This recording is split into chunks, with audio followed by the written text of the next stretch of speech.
और मैं आपको बता दूं, कहानी जो होती है वो एफआईआर के सेक्शंस के बीच में नहीं होती है, चार्जशीट के पन्नों के बीच में नहीं होती है, प्रेस क्लब में होने वाली गॉसिप्स के बीच में भी कहानी नहीं होती है। कहानी उसके बियॉन्ड जाकर ढूंढनी पड़ती है।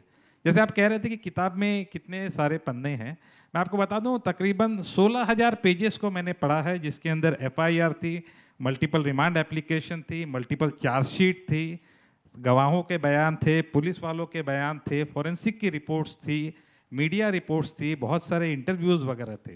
जब इतना सब खंगालने के बाद में, अलग अलग कसौटी पे कसने के बाद में जब किताब बनती है तो उसकी लेंथ भी होती किताबें भी थी।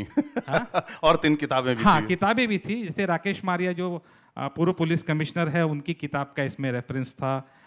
फिर इंद्राणी की जो बेटी है विधि, उसने एक किताब लिखी थी डेविल्स डॉटर, उसका भी उसमें रेफरेंस है। तो मल्टीपल इतने तकरीबन 16,000 पेजेस के आसपास। आज भी मेरे घर में बहुत बड़ा एक डब्बा पड़ा हुआ है जिसमें इतने सारे डॉक्यूमेंट्स रखे हैं। और जब मैंने प्रोडक्शन हाउस को दिया था तो किताब के अलावा इतना बड़ा मैंने डब्बा उसको दिया था, ये बोल के कि आगे कभी भी आपके पास कुछ लीगल अटेंशन अगर आता है तो ये चीज़ है, उसको ध्यान में रखना पड़ेगा। क्योंकि ये किताब लिखना अपने आप में थोड़ा चैलेंजिंग था और एकदम टाइट रोप वॉकिंग था, क्योंकि ये केस अभी भी चल रहा है।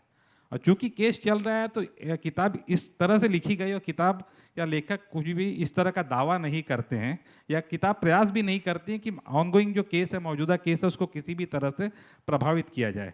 तो इतने तमाम बैलेंसेस को बना के किताब लिखना, वो अपने आप में मेरे लिए बहुत चैलेंजिंग था। और शायद वही वजह है कि इसकी जो लेंथ है वो हो गया। और बहुत बार आप सुनी सुनाई और मल्टीपल सोर्सेज से आने वाली जो बातें होती हैं, आप उसको पड़ताल करते हैं। अगर हर बात सुनने जाने वाले को हम सीधे सीधे दर्ज करने लगे तो पता चला कि बाढ़ आ जाएगी इस तरह की इंफॉर्मेशन में। तो कहीं जगह पे फिल्टरेशन की भी ज़रूरत होती है। लेकिन जितनी भी ज़रूरी चीज़ें थी वो सारी इस किताब में अकोमोडेट की गई है। यहाँ तक ये भी अकोमोडेट किया गया था कि एक ऑल्टरनेटिव थ्योरी क्या चल रही थी, कि क्या कुछ ऐसा हुआ था जो शायद किताबों में या डॉक्यूमेंट्स में कहीं दर्ज नहीं है, लेकिन उस तरह का भी हुआ सकता था। तो उन तमाम चीज़ का जो प्रयास है वो इसमें किया गया था।